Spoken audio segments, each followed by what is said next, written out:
안녕하세요. 반갑습니다. 유선상입니다. 제가 오늘은요 저희 대학에서 플립러닝 거꾸로 교실을 현재 7주차를 진행해 왔습니다. 제가 어떻게 진행하고 있는지 간단하게 여러분들에게 소개하는 영상을 준비했습니다. 이번 거꾸로 교실은요 인터넷 유튜브에 최정빈 교수님께서 아주 잘 만든 영상이 있어서 그 최정빈 교수님께서 제시한 그 7단계 그 파트너 모델을 제가 가지고 와서 그대로 한번 접목을 해봤습니다. 최정빈 교수님께서 알려주신 그 7단계는요 크게 3단계로 구분이 되어 있습니다. 첫 번째는 프리 클래스, 두 번째는 인 클래스, 마지막 세 번째는 퍼스트 클래스, 이렇게 크게 3가지가 구분이 되어 있는데, 첫 번째 프리 클래스에는 2가지가 있어요. 사전 단계 그리고 사전 학습 평가 단계로 구성이 되어 있고, 두 번째 인 클래스에는 4개의 분야가 있습니다. 첫 번째가 사전학습 연계가 있고, 두 번째는 협력학습, 그러니까 팀 액티비티죠. 세 번째 단계가 핵심 요약 강의, 네 번째가 개별 팀 평가, 이렇게 4가지로 구분이 되어 있습니다. 저는 이 7개 단계 중에서 현재 6개 단계를 진행하고 있습니다. 마지막에 사후 성찰은 아직은 제가 좀 접목하기가 애매해서 하지를 못하고 있습니다. 사전 단계부터 개별 팀 평가까지 최정빈 교수님께서 말씀하신 대로 진행을 하고 있습니다. 그러면 제가 간단하게 제가 7주 동안 어떻게 진행해 왔는지를 여러분들에게 소개해 드리겠습니다. 첫 번째 사전 단계인데요, 유튜브로 저는 진행하고 있습니다. 영상을 찍을 때 너무 길게 찍지 않으려고 노력을 하고 있습니다. 5분에서 길면 8분 정도, 대략 6분 정도 전후로 영상을 만들고 있습니다. 만드는 방법은요, 초기에는 이렇게 얼굴을 드러내고 했는데 아무래도 카메라를 보고 이렇게 이야기를 하다 보니까 머리가 하얘져서 무슨 말을 해야 될지 자꾸 까먹습니다.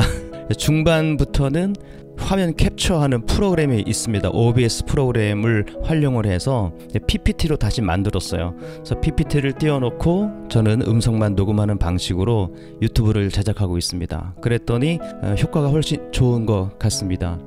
두 번째는 사전 학습 평가인데요. 사전 학습 평가라고 하는 것은 학생들이 강의실에 왔을 때 유튜브를 보고 왔는지를 확인하는 그런 단계입니다. 초기에는 아주 간단한 쪽지 시험을 통해서 우리 학생들이 유튜브를 잘 보고 왔는가 그 확인차 간단하게 하려고 했었는데, 7주를 지나고 보니까요 학생들이 거의 다 예습을 하고 왔습니다. 그래서 굳이 유튜브를 잘 보고 왔는가에 대해서는 확인하지 않고 있습니다. 최근 들어서는요. 그래서 사전 학습 평가는 초반에는 진행했다가 요즘 들어서는 하고 있지 않고 있습니다. 자, 세 번째는요, 사전 학습 연계 단계가 있는데, 초기에는 이 연계 단계를 제가 생략해 놓고 깜빡 모르고 그냥 진행을 했습니다. 이 단계가 무슨 의미냐면, 학생들이 2인 1조 합력 학습을 하기 전에 전체적인 내용은 이런 것이다 라고 이렇게 가이드를 주는 윤활유적인 역할을 감당하는 단계인데요, 제가 이것을 잊고 있었습니다. 그러하다가 최정빈 교수님의 유튜브를 보면서 내가 이 부분을 빼놓고 했었구나 라는 것을 깨닫게 되었습니다. 자, 사전학습 연계 단계를 빼놓게 되면요, 학생들의 입장에서는 생뚱맞게 바로 학습을 하라고 하는 것과 같이 여겨지기 때문에 좀 어려워했습니다. 그래서 2인 1조 합력 학습하기 전에 자, 이렇게 진행하면 좋겠다라고 하는 코칭을 좀 했었죠. 그 이야기를 들으니까 학생들이 어느 부분을 집중적으로 공부를 해야 되겠다라고 하는 구상을 하게 되고, 같이 토론할 때 좋은 가이드가 될 수 있어서 이 단계는 반드시 해야 된다라는 생각을 좀 가졌습니다. 최근 들어서는 제가 PPT를 통해서 크게 한 슬라이드를 제시하고 있습니다. 여러분, 이러이러한 내용 중심으로 해서 이제 2인 1조 함께 토론했으면 좋겠습니다 하면서 오늘 배워야 할 전체적인 큰 주제들을 이렇게 적어 두었습니다. 그러니까 학생들은 같이 이야기를 하면서 제가 제시했던 그 PPT 화면을 보면서 하나하나씩 같이 공부를 해 나가게 되었습니다. 자, 네 번째죠. 자, 사전 학습 연계가 끝나게 되면 저는 바로 2인 1조 서로 그룹이 되어서 토론하라고 이제 이야기합니다. 초기에는 4명이 했었어요. 4인 1조를 구성을 해라 라고 해서 학생들이 스스로 본인들이 좋아하는 학생들끼리 4명이 모였었습니다. 그런데 하다 보니까 이런 문제가 생겼습니다. 4명 중에서 학습 능력이 조금 떨어지는 학생들이 있습니다. 흔히 이제 무임승차하는 학생들이 간혹 가다가 있는 것을 보고 야, 이거 안 되겠다라는 생각을 좀 가졌죠. 그런 차에 이제 최정빈 교수님한테 제가 그 유튜브에 가서 댓글로 문의를 드렸더니 최 교수님께서는 4인보다는 2인이 훨씬 효과적이다라고 코칭을 해주셨어요. 그래서 그 후부터는 이제 2인 1조로 토론 학습을 진행을 했는데요. 확실하게 그 문제점은 사라지게 되었습니다. 그래서 앞으로도 2인 1조 그룹 토의로 이제 진행할 계획이 있습니다. 이 2인 1조 협력 학습은요, 한 10분에서 15분 정도 시간을 학생들에게 할애합니다. 그랬더니 처음부터 막 시끄럽게 대화를 하지 못합니다.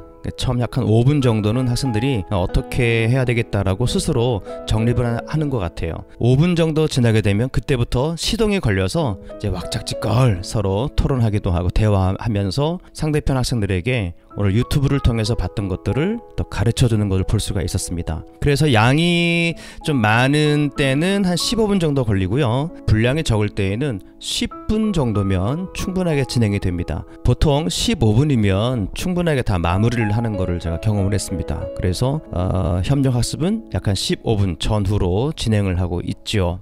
자, 그 다음 단계는 바로 개별 팀 평가를 합니다. 최정빈 교수님의 7단계 모델을 보게 되면 합력 학습 다음에 바로 이제 핵심 요약 강의를 하라고 이제 되어 있는데요. 저는 순서를 바꿨습니다. 2인 1조가 함께 공부한 다음에 바로 시험을 봅니다. 쪽지 시험이죠. 초반에는 4명이 한 시험지를 가지고 같이 풀었어요. 또 얼마 전까지는 2인 1조가 되어서 2명이 한 시험을 같이 풀게 했습니다. 또 그랬더니 문제가 뭐냐 하면 공부하는 사람이 모든 걸 다 쓰는 거죠. 그러니까 무임승차가 또 발생하게 됩니다. 그래서 제가 지난주부터는 2인 1조 협력학습은 같이 진행을 하고 쪽지 시험은 개별적으로 보도록 했습니다. 물론 이 쪽지 시험은요, 성적에 반영이 됩니다. 수업이 끝나게 되면 반대표 외에 한 3명, 2명이나 3명 정도를 채점위원으로 선출을 해서 그 학생들이 시험을 다 채점을 합니다. 그리고는 제 출석부에다가 그 점수를 매주마다 기입을 하죠. 그 점수를 한 학기 다 통계를 내어서 이제 성적에 반영을 하려고 합니다. 자, 이렇게 2인 1조 학습 평가가 끝나게 되면 제가 바로 이제 문제를 풀어주죠. 1번의 정답은 무엇이고 2번의 정답은 무엇이다. 정답을 풀어주지만 답만 이야기하는 것이 아니라 간략한 설명을 하면서 문제를 한 번 더 풀어주는 거죠. 그 다음에 핵심 요약 강의로 들어갑니다. 그러니까 학생들의 입장에서는요, 유튜브를 보고 왔고 또 예습을 했고 또 2인 1조로 같이 합력 토론을 했죠. 시험도 봤죠. 그러니까 이 정도 되면은 오늘 배울 내용의 거의 한 60-70%는 거의 이해하고 있는 단계입니다. 저는 PPT를 가지고 그날 배워야 할 내용을 전체를 요약을 해줍니다. 그렇게 되면 학생들은요, 확실하게 이해를 하게 됩니다. 이 PPT 수업은 약 20분에서 25분 정도 할애를 해서 진행을 하고 있습니다. 자, 핵심 요약 강의가 끝나게 되면 이제 마무리로 하는데요.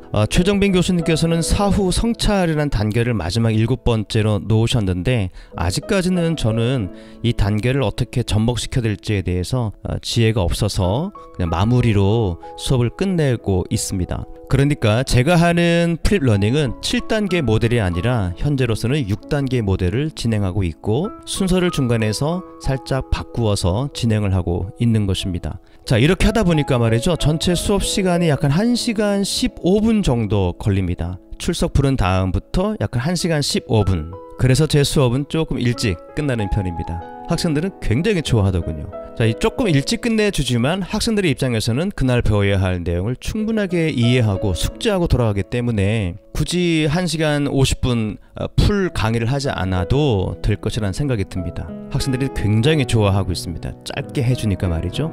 대신에 중간에 쉬는 시간 없이 1시간 15분에서 1시간 20분 강의를 진행합니다. 제가 7주가 지나서 플립러닝을 뒤돌아보니까 참 이런 부분이 있었습니다. 그러니까 좋은 부분이죠. 학습자들은요, 최소 복습을 4번 정도 하게 됩니다. 그러니까 예습을 하고 오면 4번 정도 스스로 복습을 하게 된다는 거죠. 복습을 4번 정도 하니까 학생들에게는 그날 배워야 할 내용을 충분하게 이해하고 또 암기할 것은 암기하게 되더라는 거죠. 그런 면에서 플립러닝의 효과가 아주 뛰어나다라고 저는 생각합니다. 물론 학습자의 그 능력의 차이가 있습니다. 자, 어떤 학생들은 그 유튜브 영상만 보고 오질 않습니다. 유튜브를 보면서 본인 나름대로 다시 메모해 오는 학생들이 제가 봤을 때는 한 30%에서 40% 학생들이 그래 정리를 해 옵니다. 그러니까 유튜브를 보면서 나름대로 필기를 또 해 오는 거죠. 자, 이렇게 학습 능력에 적극적인 학생들이 있는 반면에 영상을 한 번 정도 보고 오고 때로는 보고 오지 않는 학생들이 있을 것입니다. 자, 이런 편차가 분명하게 나뉘게 되더라라는 것이죠. 이럴 경우에 학습 의욕이 높은 학생들은 조금 손해가 되지 않겠나라는 생각이 듭니다. 자, 2인 1조 할 경우에 한 사람은 준비를 많이 해왔고 한 학생은 준비를 덜 해왔을 경우에는요, 이 준비를 많이 해온 학생이 재미가 없는 거죠. 왜냐하면 이 준비를 해오지 않은 학생은 반응이 좋지 않기 때문에 그런 것입니다. 그래서 조를 짤 때 너희들이 조를 짜라. 제가 이제 일방적으로 짜게 되면은 랜덤으로 짜지기 때문에 혹여라도 이런 경우가 발생하지 않겠습니까? 그래서 학생들 가운데 학습 능력이 있는 친구들은 또 그런 친구들끼리 같이 조를 짜게 되더군요. 7주 하면서 제가 풀어야 할 숙제 2가지를 발견했는데, 첫 번째는요, 학습의 그 수동적인 학생들이 있다는 거죠. 그러한 학생들이 있다 보니까 협력 학습의 효과가 조금 떨어질 수가 있습니다. 자, 이런 학생들은 어떻게 제가 관리를 해야 될지 좀 풀어야 할 과제인 것 같고요. 그러다 보니까 2인 1조 협력 학습 자체가 또 한쪽은 손해를 보고 한쪽은 이득을 보는 그런 경우가 왕왕 있는 것 같습니다. 자, 오늘 저는요, 이 플립 러닝을 7주간 하면서 제가 느꼈던 것들을 한번 정리해 봤습니다. 여러분들에게 조금이나마 도움이 되셨으면 좋겠습니다. 일단 저는 한 학기 동안 시범적으로 진행을 해보는 데 목적이 있습니다. 한번 해보고 다음 학기 때는 좀 더 보완해서 더 완벽한 플립 러닝을 한번 해보려고 계획하고 있습니다. 그래서 이렇게 중간중간에 제가 느꼈던 것들을 자료로 남겨둘 필요가 있어서 영상을 통해서 남기고 있습니다. 혹여 플립 러닝에 대해서 관심 있는 분들 계시다면은 제 영상이 조금이나마 도움이 되셨으면 좋겠습니다. 자, 그러면요, 제가 또 차후에 또 좋은 내용 가지고 여러분께 소개해 보도록 하겠습니다. 여러분 고맙습니다. 감사합니다.